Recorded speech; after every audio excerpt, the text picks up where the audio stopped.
예, 아시고 계신 것처럼 미국이 제로금리로 한 발 먼저 간 상황이고 어제 우리 한국은행도 소위 빅컷이라고 하는 0.5%포인트 50bp 금리 인하를 했습니다. 이제 어제 장 마감하고 이제 한국은행의 금리를 내린 거고요. 간밤에 미증시도 급락을 했고요. 우리 시장 또 오늘 어떻게 흘러갈지 긴급 진단으로 시장 상황들 진단하겠습니다. 하이투자증권 명동지점 이창환 차장님 함께합니다. 차장님 어서 오십시오. 네, 안녕하세요. 네. 한국은행에서는 할 수밖에 없는 조치를 하면서 어제 금리를 0%대 시대가 왔다고 금리를 내렸는데요. 한은의 금리 인하 조치는 시장에 미치는 영향이나 어떻게 평가하세요? 지금 이런 글로벌 위기에 예. 통화 정책이 쉽게 효과가 없을 거라고 지금 시장에서 증명이 된 상황인데 네. 일단 팩트부터 정리를 하면은 어쨌든 어제 이제 금통위가 이제 임시로 열렸죠. 그래서 코로나19 영향으로 인해서 복합 경제 위기에 대응하기 위해서 이제 기준 금리를 이제 0.5% 이제 인하를 했고요. 이제 기존의 1.25에서 0.75로 이제 인하가 됐고, 이제 미국이 이제 제로금리 선언하니까 이제 뒷북 대응한 게 아니냐는 그런 이제 비판도 있긴 하지만은 어쨌든 이전에 이제 금리 동결했던 거는 3월달에 이제 우리나라 코로나가 좀 정점을 좀 찍고 있었고, 그리고 글로벌적으로 이렇게 확산될 거라고 예상하지 못했던 거였기 때문에 너무 비판만 할 수는 없다는 생각이 들고요. 추가적으로도 금융 중개 지원 대출 금리를 이제 0.5에서 기존에 0.5에서 0.75가 기존이었는데 이제 0.25% 인하를 했고, 환매 조건부 매매죠. 이제 RP도 이제 여기 이제 기존에 진행한 거에서 이제 은행티를 추가하는 조치까지 내놓음으로써 이제 유동성 추가 공급까지도 이제 조치를 한 상황이고, 아마 추가적으로도 금리 인하라든가 이제 추가 대응 을 이제 하는 쪽에서 이제 할 거라고 예상이 되고요. 지난번 기준금리 동결 같은 경우에는 부동산 시장에 대한 우려를 좀 했던 게 아닌가. 사실은 부동산 시장이 정부에서 많이 지금 집값을 잡으려고 노력을 하는데 이게 금리를 인하함으로써 다시 또 집값이 올라가는 게 아니라 그런 우려도 좀 반영됐었지만은 이제는 그런 그런 우려도 지금 없는 상황이라고 볼 수 있겠고, 워낙 지금 팬데믹 상황이기 때문에 네. 적절한 조치였다 일단 보고요. 일단은 이게 기준금리 카드가 경기 부양할 수 있을지는 미지수입니다. 당장 이 효과가 나타날 수는 없을 거는 자명한 일이고, 이제 중장기적으로 좀 봐야 될 것 같고, 일단은 통화 정책뿐만 아니라 이제 우리나라에서도 이제 재정 정책 지금 같이 하고 있으니까 이게 이제 시너지 효과를 발휘할 시점은 올 거라 보고 있고요. 이제 궁극적으로는 결과적으로는 이 코로나19가 이제 정점 찍고 이제 어느 정도 감소세로 들어갈 쯤에서는 이제 크게 이제 발휘할 수 있지 않나, 그런 관점에서 보고 있습니다. 예, 무엇보다도 이제 심리죠. 심리가 좀 풀려야 되는데 아직까지는 백약이 무효한 상황으로 약효가 먹히지 않습니다. 미국도 마찬가지입니다.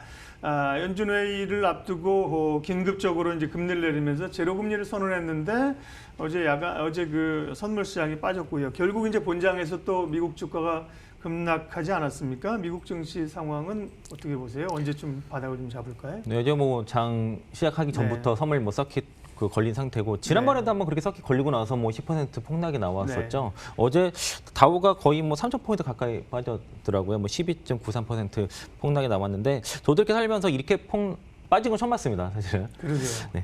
연준이 이제 기준금리에 있어서 제로금리 선언했고, 7천억 달러 규모의 자산 매입도 발표했다. 이 내용은 사실은 시장에서 어느 정도 기대하고 예상했었던 조치였다 보고 있고요. 발표 시점에 예상하지 못했던 거로 보고 있습니다. 네. 사실은 정책이 이렇게 먹히려고 하면은 시장에서 예상을 뛰어넘는 정책들이 나와야 되는데, 그 내용 안에는 시장에서 많이 기대하고 있는 회사채 매입에 관한 내용이 좀 빠졌다는 부분이 시장에서 실망 매물이 나왔다는 얘기도 있는 상황이고, 연준이 추가 카드가 더 이상 없는 게 아니냐, 이런 이제 우려가 또 이제 복합적으로 작용을 한 상황이고요.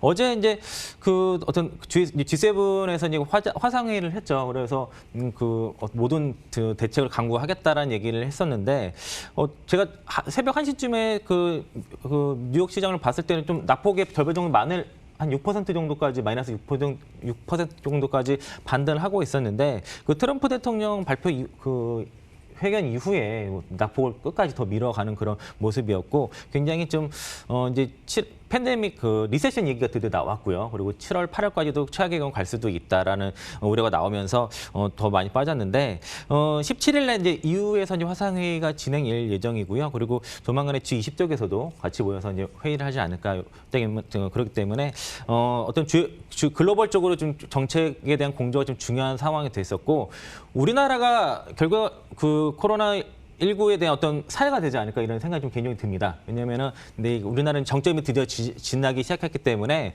유럽이라든가 미국도 결국에는 그 우리나라 모델처럼 하게 될 경우에는 발병 이후에 뭐 2, 3개월 안에 이렇게 코로나19를 잡을 수 그 정점이 지날 수 있다 이런 모델들가 나오게 한다고 하면은 시장의 불안도 그만큼 줄어들 수 있다 생각이 들고요.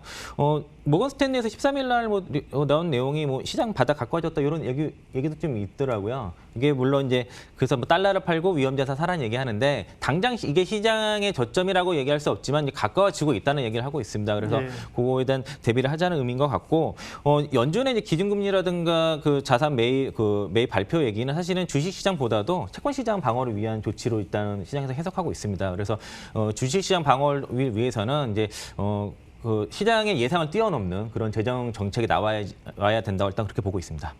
네. 자, 뭐 계속해서 급락장만 쳐다볼 수만 없는 상황에서 그 가운데 또 기회를 좀 찾아보겠습니다. 사실은 바이오주들이 큰 충격이 있었는데 이번에 코로나 사태로 인해서 바이오주들은 뭔가 새로운 그 백신이라든지 진단 키트라든지 이런 것들로 인해서 오히려 좀 역동적으로 움직이는 모양새입니다. 바이오주 또 관련된 기업들 얘기 좀 해주세요.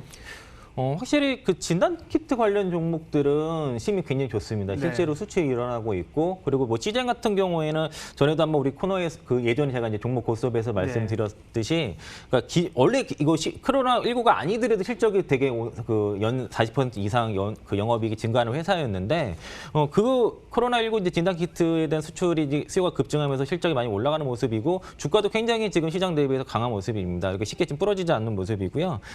최근에 또 그 뭐 이디시라든가 관련된 진단키트 회사들은 시세가 다 좋습니다. 그리고 장외 기업의 뭐 제놀루션이라는 기업이 있습니다. 시젠이라는 경쟁 회사인데 그런 기업도 5,000원 밑에서 지금 8,000원 이상까지도 주가 그 코넥스죠. 코넥스 기업인데도 불구하고 주가 좀 많이 가는 모습이고요. 뭐 코미팜이라든가 여러 관련 종목들도 움직이는데 최근에는 어제는 또 일학약품이 이제 최근에 거의 이틀 연속 급등 나왔습니다. 그렇죠. 그저께 예. 상한가 나오고 어제 또 급등 나왔는데 이게 슈펙트가 효과가 있는지에 대한 그 논란은 좀 있습니다만은 어쨌든 그런 기대감들을 지금 반영을 하고 있다라고 볼 수 있겠고 최근에 이제 제약바이오 국내 기업 15개사가 이제 그 백신이나 치료제 연구를 하고 있다라는 얘기 들었는데 그 참여한 기업들이 잠깐씩 올라가긴 했습니다. 뭐 녹십자라든가 그 포미팜이라든가 이렇게 올라가는 모습들 보이는데 이게 실제 환자에 투여되거나 지금 뭐 허가가 떨어지는 않기 때문에 단발성으로 좀 그치는 경우는 좀 없지 않아 있고요. 다만 좀 더 어떤 시세가 나온 거는 그 이문매도 관련 종목들은 그 SV 인베스트먼트라든가 뭐 마크로젠 같은 경우에는 실제 그 이문매도에서 그 나오는 그 제품이 실제 이제 환자에 투여되고 있다는 얘기가 좀 나오고 있거든요. 그래서 그런 이슈도 있고 지금은 신약으로 개발하는 그 치료제를 개발하는 거 있지만은 기존의 약을 계속 그 새로운 후보 물질을 발견하는 연구도 진행되지만 기존의 약을 다시 한번 검토해서 치료제 가능성을 엿보이는 그런 종목들도 지금 움직이고 있기 때문에 에이즈 치료제 관련 종목들을 한 번씩은 좀 살펴볼 필요는 있을 것 같습니다. 그래서 그 에이즈 치료제 관련 종목들이 효과가 있다면서 올라가는 모습들을 보이기 때문에 아직 올라가지 않은 에이즈 치료 관련 종목들은 한번 볼 필요는 있을 것 같고 다만 이제 이런 관련 종목들이 하루 변동성이 워낙 커서요. 그렇죠. 급등하고서 다음날 개파락이 나오는 경우도 상당수 있기 때문에 이거를 추세적으로 끌고 가서 수익 내기는 좀 쉽지 않습니다. 그래서 당일 트레이딩으로 이제 시장이 안 좋을 때는 오히려 그 약간 인버스적인 성격으로 종목이 움직이니까 트레이딩권에서 대응할 것으로 말씀드리겠습니다. 주가가 이렇게 급락하게 되면 기업들은 자사주 매입을 합니다. 이제 좋은 기업들을 자기네 회사 기업들을 싸게 살 수 있으니까 뭐 대주주가 사는 경우도 있고요. 자사주 매입하는 기업들이 좀 리스트가 나오는군요. 주목할 만한 기업 좀 알려주세요. 네, 그 13일에 이제 금융위원회에서 이제 3월 16일부터 9월 15일까지 그러니까 하루죠. 1일 자기 주식수 매수 수량 한도를 완화를 해가지고 근데 이거 시장이 워낙 그 주가가 많이 빠지니까 이제 그 자사주 매입을 기업들이 대거 지금 신청하는 흐름들이 나왔는데 뭐 자사주 매입이 당장 뭐 주가를 상승을 이끌지는 않습니다. 다만 이제 방어의 입장에서 이제 심리적인 안정을 줄 수 있을 거 보고 있는데 지금 이렇게 급락장에서는 효과는 없지만은 이게 이제 저점이 잡히면서 이제 그 상승 반전을 하거나 이제 그 어떤 박스권이 형성할 때는 효과가 좀 있거든요. 그래서 어제 많은 기업들이 많이 있는데 지금 나와 있는 회사 중에서는 뭐 SK 넥서스가 좀 눈에 띄어 있고 그리고 여기 있진 않지만은 알리코지약 같은 경우도 좀 눈에 보이고 또 그 실적이 좀 굉장히 그 장기적으로 10년 중장기적으로 실적이 좋을 거로 보여지는 다원시스 정도는 좀 관심권에 둘만하다 말씀드리겠습니다. 예. 또 이제 관심 가질 만한 종목이나 테마 찾기는 오늘은 이 정도 하고요. 다음번 오실 때 또 좀 상황을 보면서 얘기하겠고요. 마지막으로 굉장히 변동성이 큰 장세가 이어지고 있습니다. 전략 좀 마무리해 주십시오. 요즘 그 주식 투자하시는 분들이 두 가지 부류인 것 같습니다. 네. 그러니까 기존의 주식을 보유해서 어쩔 수 없이 지금 버티는 상황인 분들인데 네. 이거는 뭐 어쩔 수 없습니다. 그냥 버틸 수밖에 없고요. 네. 신용만 아니다고 하면 계속 뭐 버텨야 될 것 같고 그리고 요즘 그 주식 활성 주식 계좌 수가 엄청나게 뭐 급증하고 있다고 합니다. 뭐 73만 개 정도 급증하고 있는데 대부분 삼성전자 살려고 그렇죠. 오시는 예. 분들인데요. 그런 분들 지금 저도 뭐 고객들 많이 들어오는데 근데 제가 어제는 좀 매수를 좀 중단을 좀 시켰습니다. 일단은 시장 변동성이 좀 워낙 커서 이게 섣부르게 저점을 예산해서 막 그러게요. 하는 것보다 일단은 좀 조심해야 되겠다는 생각이 좀 들었고요. 그리고 이게 지금 그 저점 매수 분할 매수를 하겠다 이렇게 하는데 이제 어설프게 자꾸 그 저점 분할 매수 하다 보면은 이 빠지는 게 어느 정도 비중을 치신 상태에서 또 다시 급락을 맞을 수도 있거든요. 맞아요. 그래서 예.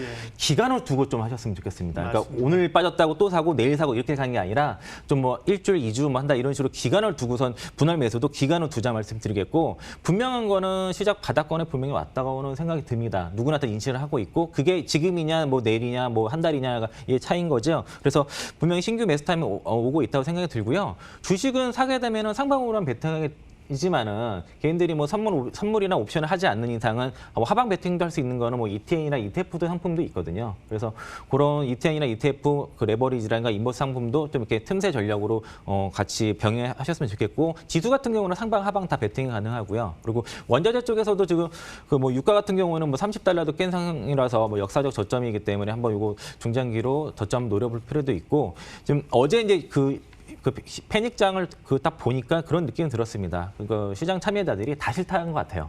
뭐 금도 빠지고 원유도 빠지고 모든 원자재가 다 폭락을 하고요. 예. 그리고 그 기준금리를 인하했음에 불구하고 달러가 강세라는 거는 그냥 다 현금하겠다는 그런 의미인 것 같거든요. 그러니까 이 장 자체가 싫다 해서 좀 일단 벗어나고 보자라는 심리가 너무나 강해서 그랬고 그 아까 앞서서 뭐 빅스 지수 이렇게 말씀하신 게 있었는데 네. 84 뭐 이렇게 찍었는데 저는 이제 빅스 지수 선물을 좀 먼저 좀 같이 보거든요. 근데 빅스 지수 선물은 아직 금융위기까지 찍지 않았습니다. 빅스 지수 선물이 금융위기 당시에 72대까지 찍었는데 네. 요즘은 거의 60 올라가면 거기서 막히거든요. 그러니까 그 심리는 그러니까 어느 정도 그 바닥권에 온 것 같습니다. 60 정도에서는 S&P 빅스 지수 선물이 60에서 거의 막히는 흐름은 바닥권에 있는 임박을 했는데 어쨌든 코로나19에 대한 그 각국의 그 어떤 그 발생자가 정점이 찍는 순간부터는 급반등 가능성도 상당히 있으니까 현금 가지신 분은 지금 다 총알을 쓰지 말고 좀 더 좀 기다려보자 말씀드리겠습니다. 예, 긴급 진단 미국의 제로금리, 한국의 빅컷 금리나 금융시장의 현황들 살펴봤습니다. 하이투자증권 명동지점 이창환 차장님 함께했습니다. 수고하셨습니다. 네, 고맙습니다.